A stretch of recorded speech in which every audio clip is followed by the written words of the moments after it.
J'ai besoin de 4 jours de congé pour décès, ai-je dit, ma voix plus assurée que les tremblements dans ma poitrine.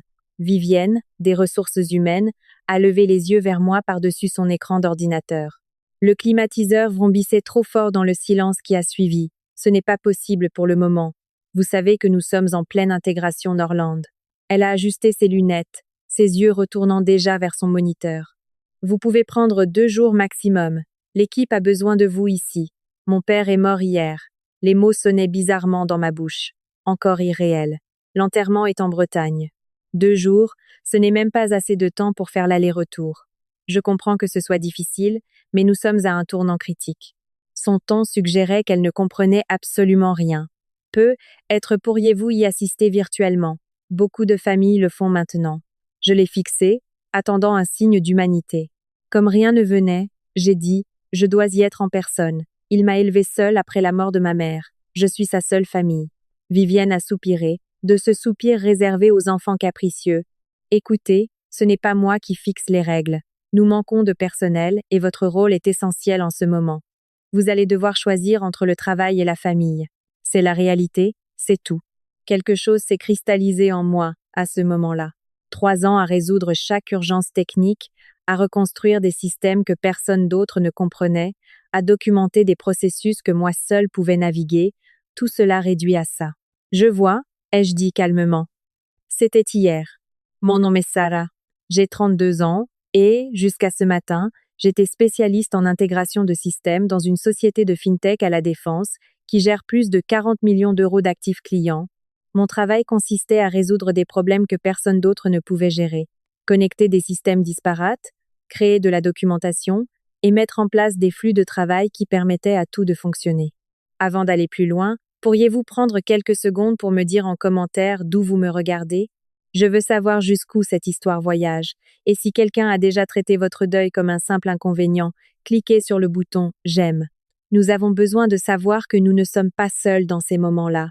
Bref, quand mon téléphone a sonné il y a 2 jours avec des nouvelles de mon père, Alain, j'étais en train de finaliser la migration de la base de données qui allait devenir le cœur de cette histoire. Il a eu une crise cardiaque soudaine dans son atelier de menuiserie. C'est le voisin qui l'a trouvé.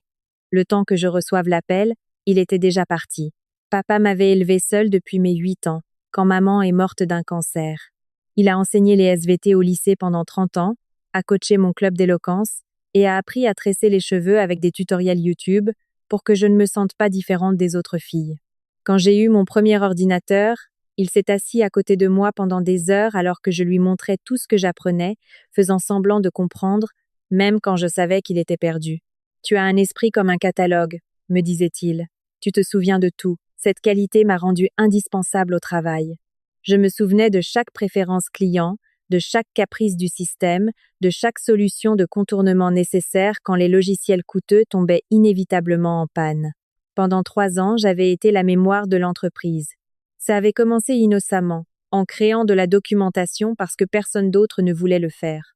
Des tableurs suivant les préférences de communication des clients, des bases de données de problèmes récurrents et de solutions, des guides étape par étape, pour des processus que moi seule comprenais.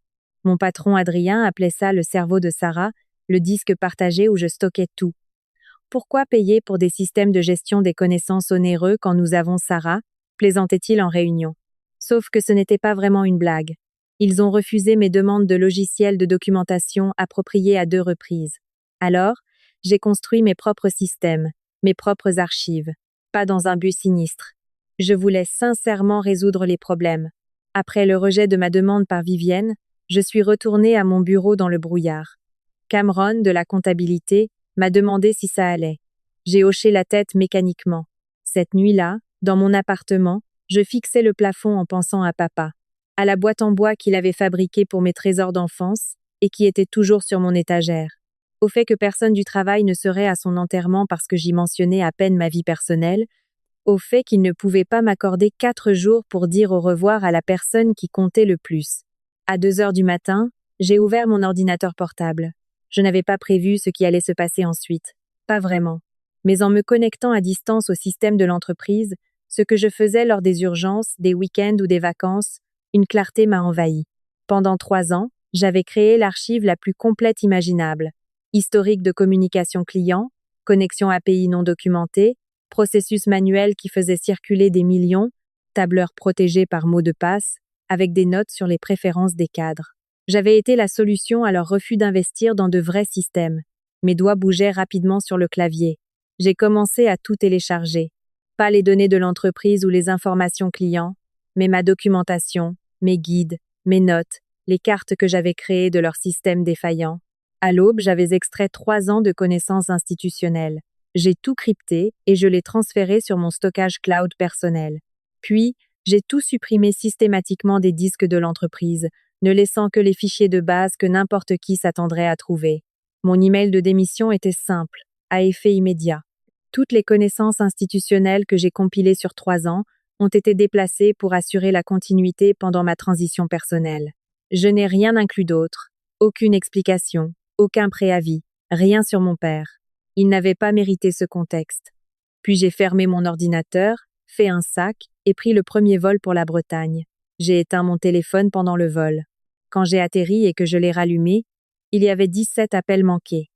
9 d'Adrien, 5 de Vivienne, 3 de numéros que je ne reconnaissais pas. Les messages vocaux montaient en panique. Sarah, appelez-moi immédiatement. Nous devons discuter de votre email. Adrien avait l'air confus. C'est très peu professionnel. Rappelez-nous maintenant. Vivienne, froide comme toujours. S'il vous plaît, rappelez d'urgence. L'intégration Norland échoue et personne ne trouve votre documentation. Cameron était stressé. Quoi que vous vouliez, nous pouvons en discuter. Rappelez, c'est tout. Adrien, encore, l'anxiété pointant le bout de son nez. Je n'ai pas rappelé. À la place, j'ai loué une voiture et j'ai conduit jusqu'à la maison de mon enfance pour commencer à trier les affaires de papa. La petite maison en pierre ressemblait exactement à ce qu'elle était lors de ma dernière visite il y a 3 mois, sauf qu'elle semblait vide maintenant. Mon téléphone n'arrêtait pas de vibrer. Les emails affluaient, les SMS se multipliaient. Le soir, j'ai reçu un email d'Adrien marqué urgent, une demande de réunion avec Vivienne et notre service juridique en copie. Il voulait un appel vidéo pour discuter de la situation et de l'organisation des obsèques de mon père. C'était intéressant de voir que l'enterrement de mon père méritait soudainement une discussion. J'ai accepté l'appel, en le fixant pendant ce qui aurait été ma pause déjeuner le lendemain. Puis j'ai réduit mon téléphone au silence à nouveau et j'ai continué à trier de vieilles photos de papa et moi. Le lendemain matin, j'étais assise à la table de la cuisine de papa avec mon ordinateur ouvert, attendant le rappel. Quand la vidéo s'est connectée, j'ai vu Adrien, Vivienne et une femme que j'ai reconnue comme étant Meredith du service juridique, tous entassés autour d'une table de salle de conférence. Sarah, merci de nous rejoindre. Adrien a commencé, son assurance habituelle ayant visiblement diminué. Tout d'abord, laissez-moi vous présenter nos condoléances pour votre père. J'ai hoché la tête, mais n'ai rien dit. Nous sommes inquiets de votre démission soudaine et de la situation concernant le matériel de l'entreprise, a-t-il poursuivi. Je n'ai pris aucun matériel appartenant à l'entreprise, ai-je répondu calmement. J'ai retiré ma documentation personnelle, les systèmes que j'ai bâtis parce que les systèmes appropriés n'ont jamais été approuvés, les flux de travail que j'ai cartographiés, les guides que j'ai écrits de ma propre initiative. Ils ont été créés pendant le temps de travail de l'entreprise, a fustigé Meredith. Oui, créés par moi pour faire mon travail efficacement parce que les ressources que j'ai demandées ont été refusées 3 fois. J'ai gardé une voix égale.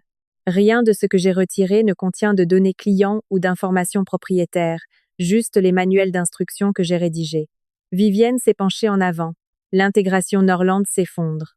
Les rapports mensuels sont dus dans 2 jours et les requêtes que vous avez créées ne fonctionnent pas. Les communications clients sont en plein chaos. Ça a l'air stressant, ai-je dit. Le silence s'est prolongé, inconfortable.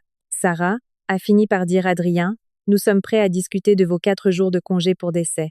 C'est tout à fait raisonnable. Nous pouvons maintenir votre poste. J'ai déjà démissionné, ai-je interrompu. Nous sommes prêts à ignorer cet email compte tenu des circonstances, a dit rapidement Vivienne. Le deuil peut provoquer des décisions impulsives. Je les aille regarder à travers mon écran. 3 personnes qui ne m'avaient jamais vue comme autre chose qu'une fonction, une ressource à optimiser. Il y a 2 jours, vous m'avez dit de choisir entre le travail et la famille, ai-je dit, en regardant directement Vivienne. J'ai fait mon choix. Soyez raisonnable, je vous en prie, a supplié Adrien. La présentation Norland a lieu demain.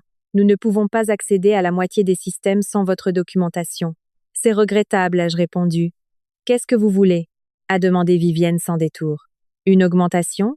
Plus de jours de vacances? Que faut-il pour résoudre cette situation immédiatement? J'ai ressenti un calme étrange en réalisant qu'il ne comprenait toujours pas. Il pensait qu'il s'agissait d'une tactique de négociation. Il ne s'agit pas d'un rapport de force, leur ai-je dit. Vous avez clairement indiqué quelle était ma place dans les priorités de l'entreprise. Je ne fais que respecter cette clarté en me retirant de l'équation. Nous sommes prêts à vous proposer un poste de direction avec une augmentation de salaire de 30% et des modalités de travail flexibles, a dit Adrien désespérément. Aidez-nous juste pour les 2 prochaines semaines.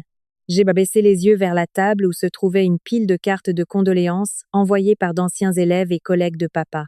Des gens qui l'estimaient, des gens qui comprenaient ce qui comptait vraiment. Les obsèques de mon père ont lieu jeudi, ai-je dit.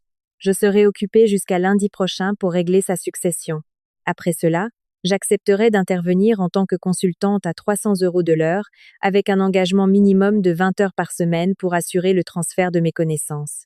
Ma première disponibilité serait mardi prochain. Leurs visages ont affiché un choc total face à ce chiffre, qui représentait presque le triple de mon taux horaire réel. C'est exorbitant, a bafouillé Vivienne. Non, l'ai-je corrigé. C'est le prix du marché pour du conseil spécialisé d'urgence, lorsque des organisations se retrouvent privées de connaissances institutionnelles critiques. Vous pouvez accepter ou refuser. Cela frise l'extorsion, a prévenu Meredith. Je n'ai proféré aucune menace. Je n'ai emporté aucune donnée de l'entreprise. J'ai simplement démissionné et retiré ma documentation personnelle. Vérifiez vos contrats de travail.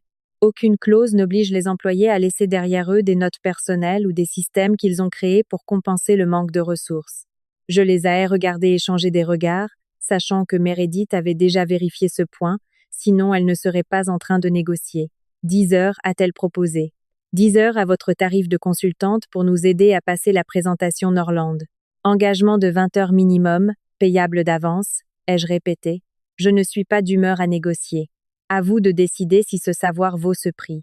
Sans attendre de réponse, j'ai ajouté « Je dois y aller maintenant ». Les pompes funèbres m'attendent pour choisir le cercueil de mon père. Vous savez à quel point ces affaires de famille sont importantes. J'ai coupé la communication avant qu'il ne puisse répondre. Alors que j'étais assise dans la cuisine silencieuse de papa, entourée des souvenirs de sa vie, quelque chose a changé en moi. La douleur restait là, mais à côté d'elle grandissait autre chose. La reconnaissance de ma propre valeur, qu'il n'avait jamais admise. Mon téléphone a immédiatement sonné de nouveau. Le numéro d'Adrien. J'ai laissé l'appel basculer sur la messagerie, puis j'ai écouté. « Nous acceptons vos conditions », a dit sa voix d'un ton serré. « Envoyez votre contrat de consulting et vos coordonnées de paiement. Nous avons besoin de vous pour une réunion téléphonique aujourd'hui à 17 heures. » J'ai posé mon téléphone et fermé les yeux. Dans le calme de la maison de papa, je pouvais presque l'entendre me dire ce qu'il m'avait dit quand j'hésitais à partir pour l'université. Parfois, les gens ne comprennent ta valeur que lorsqu'ils ressentent ton absence. Je n'ai pas envoyé de contrat cet après-midi-là, ni ce soir-là. Au lieu de cela, je me suis rendue aux pompes funèbres, j'ai choisi un simple cercueil en bois qui me rappelait le travail du bois que faisait papa, et je me suis assise dans son atelier, passant mes doigts sur ses outils. Laissez-moi vous dire une chose sur le deuil. Ce n'est pas linéaire, ça vient par vagues. Parfois quand vous faites la queue dans un café, parfois quand vous tenez la chemise en flanelle préférée de votre père, en respirant ce qu'il reste de son odeur. Ce jour-là, cela m'a frappé en trouvant un petit pendentif en bois sur lequel il travaillait, avec mes initiales gravées dessus, un cadeau inachevé. Mon téléphone n'arrêtait pas de vibrer, affichant des messages de plus en plus désespérés. La présentation Norland tombe en morceaux. Le service juridique est prêt à approuver votre contrat immédiatement. Répondez dès que possible, s'il vous plaît.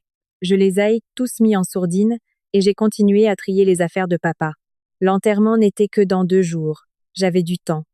Le jeudi matin, je me tenais dans la petite chapelle où les obsèques de mes 2 parents avaient désormais eu lieu. Les collègues de papa remplissaient la moitié de la pièce. Des professeurs de SVT qui avaient travaillé à ses côtés pendant des décennies, d'anciens élèves devenus enseignants à leur tour. Des voisins qui prenaient régulièrement de ses nouvelles après mon départ. Je reconnaissais chaque visage tandis que les gens partageaient des anecdotes sur la façon dont Alain avait touché leur vie. J'ai réfléchi à ce qui constitue un véritable héritage. Ce ne sont pas les heures travaillées ou les délais respectés. Ce sont les êtres humains que l'on aide en chemin. Après la cérémonie, mon ancienne coach du club d'éloquence, Madame Wynne, m'a serré fort dans ses bras. Ton père était si fier de toi, m'a-t-elle dit. Il parlait de ton travail à tout le monde, même si je ne pense pas qu'il ait jamais vraiment compris ce que tu faisais concrètement. J'ai ri à travers mes larmes. Il essayait tellement de comprendre. Il me demandait de lui expliquer ce truc informatique encore et encore. C'était tout à fait Alain. Elle a souri. Il croyait qu'il fallait chercher à comprendre les choses, même quand elles n'étaient pas faciles pour lui. Alors que tout le monde partait, je suis restée seule devant sa tombe, songeant à la compréhension, à la façon dont certaines personnes font tant d'efforts pour comprendre les autres, alors que d'autres ne prennent jamais la peine d'essayer. Ce soir-là, j'ai enfin envoyé mon contrat de consultante. 4 pages de conditions détaillées, incluant une clause précisant que toutes les interactions auraient lieu uniquement pendant les heures de bureau, avec un préavis de 24 heures requis pour tout appel ou réunion. J'ai également inclus des frais de transfert de connaissances de 5 000 €, en plus de mon tarif horaire. Ils ont signé dans l'heure et ont envoyé le premier paiement. Le lendemain matin, vendredi, j'ai rejoint une visioconférence avec l'équipe de Norland. Leur présentation avait été reportée à lundi, un retard embarrassant mais nécessaire qu'ils avaient dû demander à leurs clients potentiels à 3,8 millions d'euros. Merci de vous joindre à nous, Sarah, a dit Adrien, un soulagement visible sur son visage. Toute l'équipe est là. L'écran affichait 12 visages, dont plusieurs que je n'avais jamais vus auparavant, probablement des consultants externes qu'ils avaient embauchés dans l'urgence. J'ai examiné ce que vous avez préparé jusqu'à présent, et je dis professionnellement, nous avons des lacunes importantes à combler avant lundi. Pendant les 3 heures suivantes, je les ai méthodiquement guidés à travers les éléments manquants de leur présentation.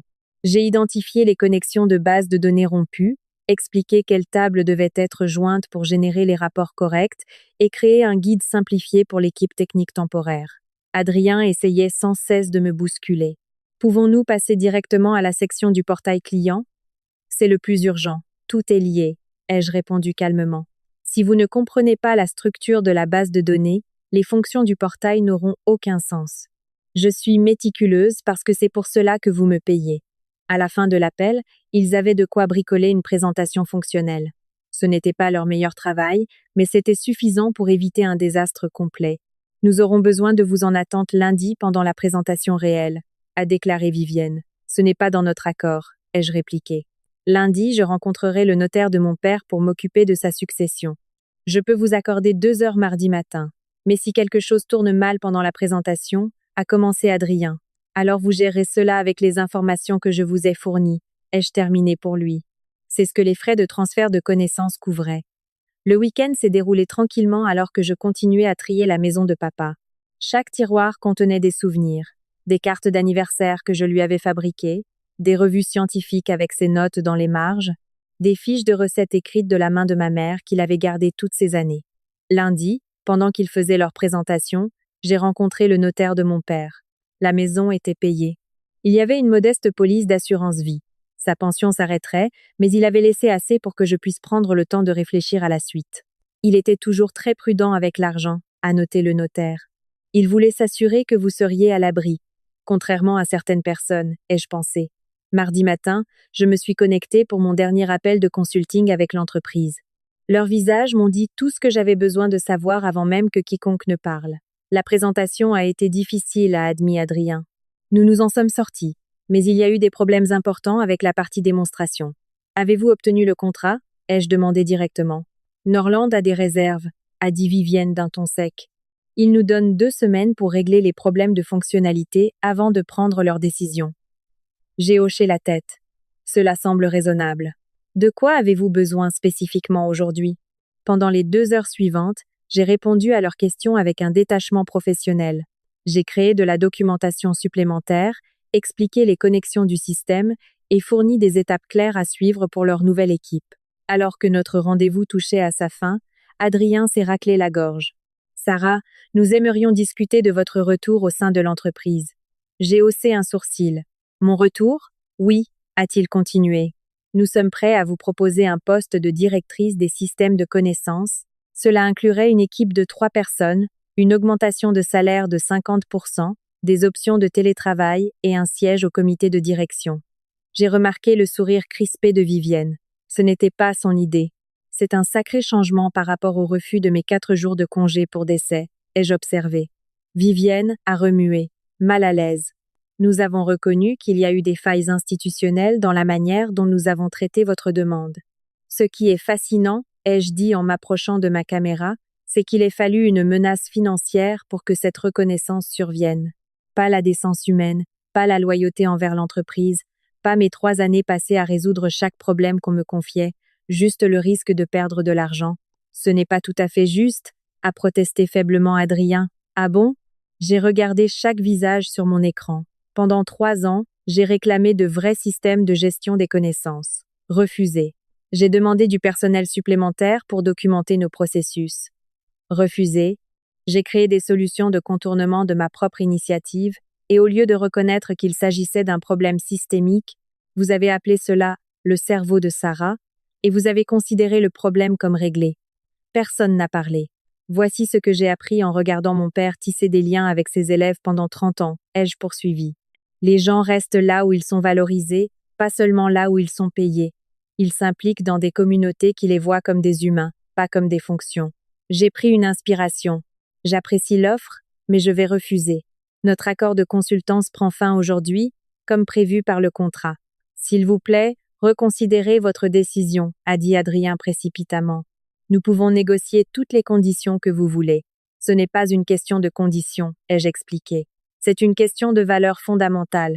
Vous m'avez montré les vôtres quand c'était le plus important. Je vous ai cru. Et qu'en est-il de votre documentation? A demandé Vivienne, la voix tendue. Allez-vous rendre les documents que vous avez retirés? J'ai souri légèrement. J'ai fourni tout ce qui était nécessaire pour le projet Norland, comme convenu. Le reste de ma documentation demeure ma propriété intellectuelle, comme votre service juridique l'a confirmé. Considérez cela comme une leçon sur l'importance de valoriser le savoir institutionnel avant qu'il ne franchisse la porte. Meredith, du service juridique, a hoché la tête de manière presque imperceptible. Elle savait que j'avais raison. C'est incroyablement peu professionnel, a lâché Vivienne, finissant par craquer. Non, l'ai-je corrigé doucement. Ce qui est peu professionnel, c'est de dire à quelqu'un que les funérailles de ses parents sont un inconvénient. Ce que je fais, c'est fixer des limites autour de ma propre valeur. Il y a une différence. Alors que le temps de notre appel expirait, je leur haïs adresser mes derniers mots. Je vous souhaite sincèrement le meilleur à tous. J'espère que la personne qui me remplacera recevra le soutien et les ressources que j'ai demandées. Et j'espère que la prochaine fois que quelqu'un devra enterrer son père, vous vous souviendrez de ce moment. J'ai coupé l'appel. 2 semaines plus tard, j'ai reçu un email de Cameron à la comptabilité. Norland avait refusé de signer avec l'entreprise. Le contrat projeté à 8 millions d'euros était tombé à l'eau. 3 autres clients réexaminaient leur contrat en raison de problèmes de service. Je n'ai pas ressenti la satisfaction à laquelle je m'attendais. Juste la certitude tranquille que les actes ont des conséquences et que parfois, ces conséquences sont des leçons nécessaires. 1 mois après les funérailles de papa, j'ai accepté un poste dans une entreprise technologique plus petite, dont la première question lors de l'entretien portait sur mon père, après avoir remarqué le trou dans mon CV. Quand j'ai expliqué les circonstances, le PDG a hoché la tête et a dit « Prenez tout le temps qu'il vous faut avant de commencer.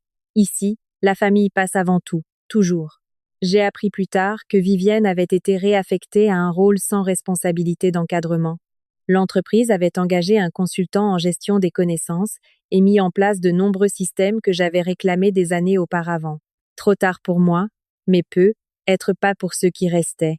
6 mois plus tard, alors que je m'adaptais à mon nouveau rôle, j'ai reçu un message sur LinkedIn de la part d'Adrien.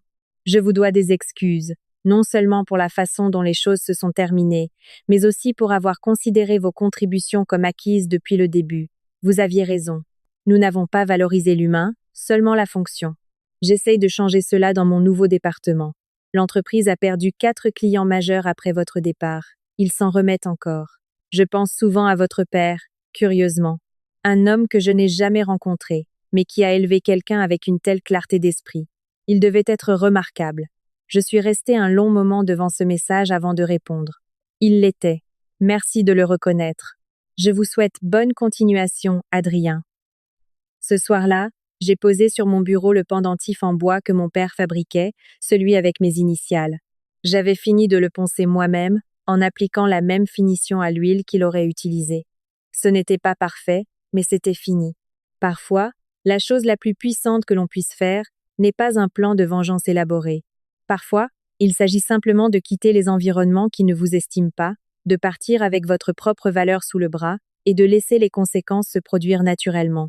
L'entreprise m'avait refusé 4 jours pour enterrer mon père. En retour, je leur ai pris quelque chose de bien plus précieux, le savoir qu'ils n'avaient jamais pris la peine de valoriser correctement jusqu'à ce qu'ils disparaissent. Si vous regardez ceci, et que vous êtes dans une situation où votre humanité passe après votre productivité, sachez que vous avez plus de pouvoir que vous ne l'imaginez. Votre savoir, vos compétences, votre présence. Tout cela a une valeur qui dépasse ce qui figure sur votre fiche de paie.